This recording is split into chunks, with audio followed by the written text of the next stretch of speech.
Dear students, Namaskar. I am Dr. Sardar Patil. I am associated with the Department of Geography and Geoinformatics, ASP College, Devruk. Today, we are going to analyze the population pyramid and its application in population studies.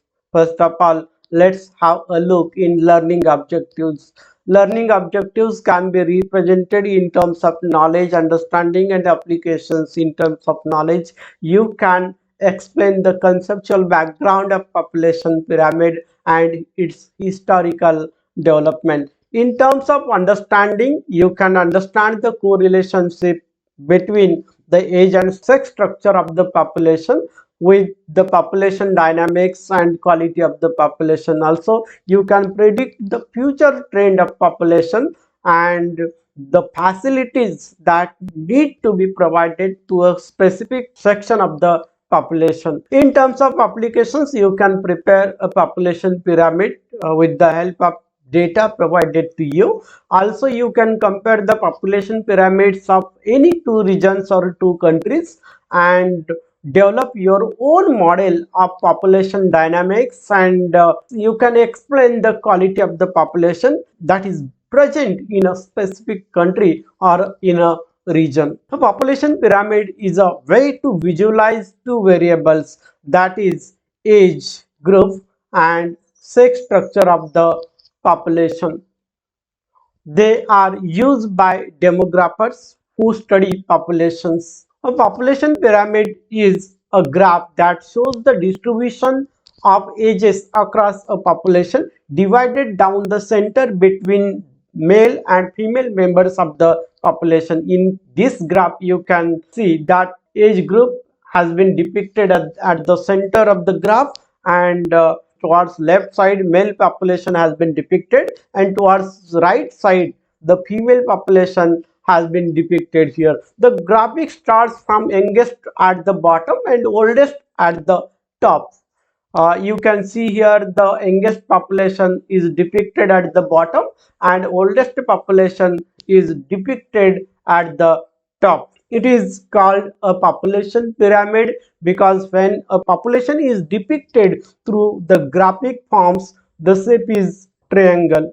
Of course, it is not a universal case. In some countries or in some regions, the shape may be differ, but general shape of a graph that shows the age and sex structure of the population is a triangular shape. So it is called a population pyramid. A population pyramid can be used to compare differences between male and female populations of an area. Also, show the number of dependents, that is how many children are there in a specific region, how many elderly peoples are there in that region, and the general structure of the population at a given moment. Because that population structure may have the temporal variation also. The population structure of India in 1951 and the population structure of India in 2011 is deeper, and that can be shown that how population is changing with the march of time. And for the analysis of changing dynamics of population pyramid is a best suitable tool. You may be thinking, why population pyramid and why not other techniques? There are so many techniques that can be used to depict the data of population structure, that is age and sex structure of the population. You can see here that radar graph can be used to depict the population structure. Line graph can also be used to depict the population structure. Also, the bar diagram and so many graphs are there that can be used to depict the population structure, that is age and sex structure of the population.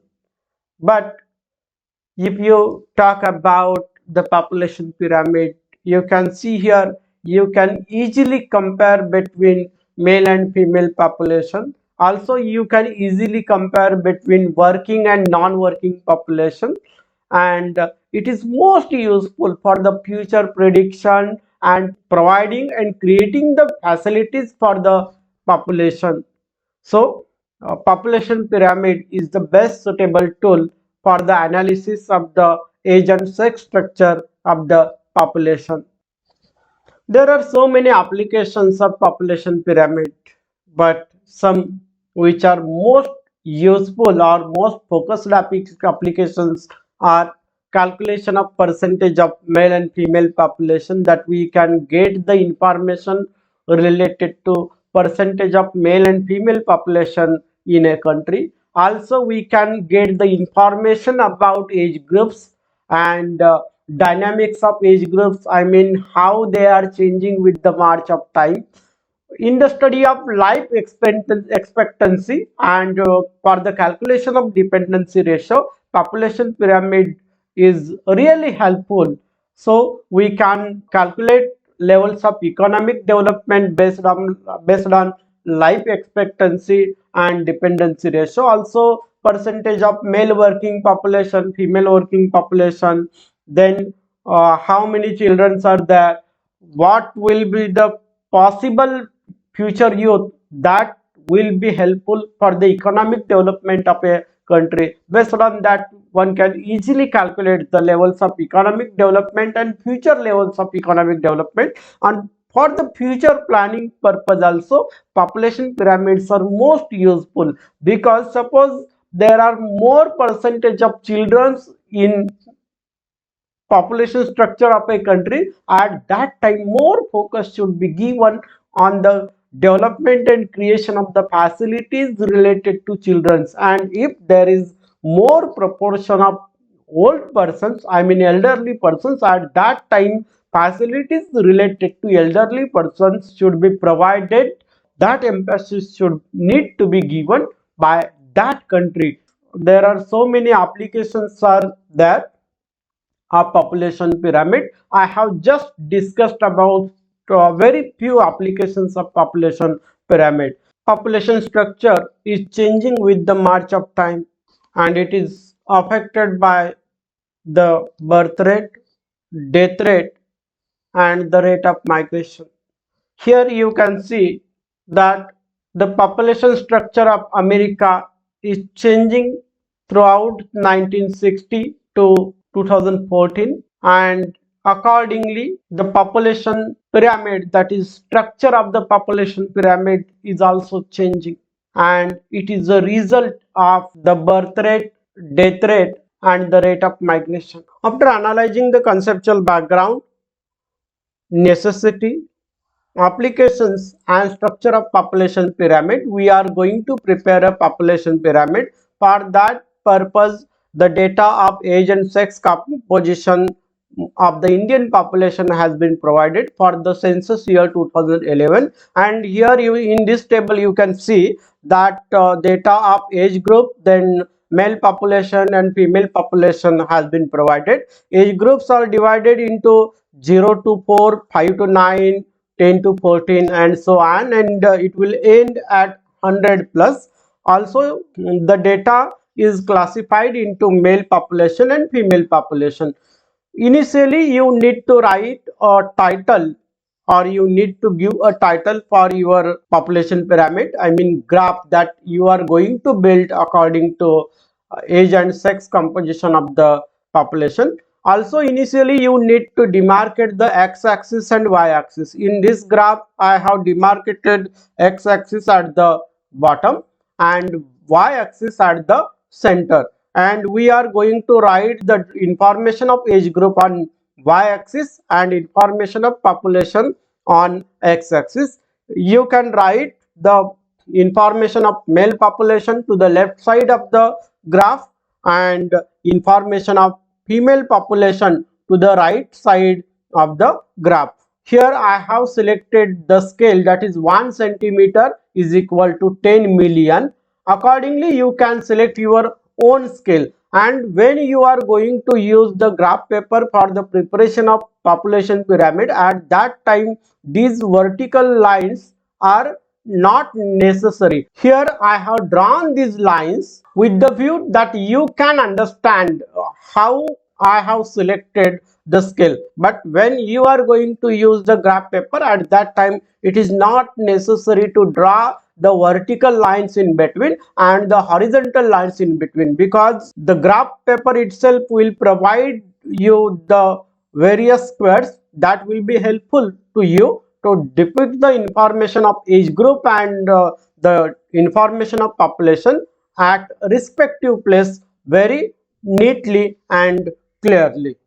Afterwards, you can draw a horizontal bar for each age group on y-axis, considering the population depicted on x-axis. Similarly, you can draw the bars, horizontal bar charts for female population also to the respective side, and in the latter stage you can write the information that how many population is there in that age group on the respective bar chart. Sometimes it may not be necessary, but if you provide that will more better, because we are going to use the scale, and at that time for some age groups we may not predict that how many population is there in that age group under male population and under female population. For example, here you can see that in 100 plus age group the number of persons in male population is 0.28, that is 2 lakh and 80,000 something, and the number of persons under female population is 3 lakh 10,000 something. But by comparing the graph you can't predict these minor changes. For that purpose, if you able to write the data on the respective bar chart, it will be more better. Finally, chart has been prepared. See here, these are the points that you need to consider. That is, there should be a title, then age groups should be depicted on y-axis, then male population should be depicted on x-axis towards left side, and female population should be depicted on x-axis towards right side. And you can give the titles, that number of persons are and the title for x-axis and title for y-axis, that is male population in million, female population in million, age groups. Finally, this chart is ready, and you can use this chart for your interpretation and any other purposes, that if you are going to prepare any future predictive model or future population model, at that time initially you need to prepare this graph. Thank you very much for watching the video. I hope you might have enjoyed the lecture. Don't forget to subscribe and share the videos and my YouTube channel. It will more beneficial to the other learners of geography. Thank you.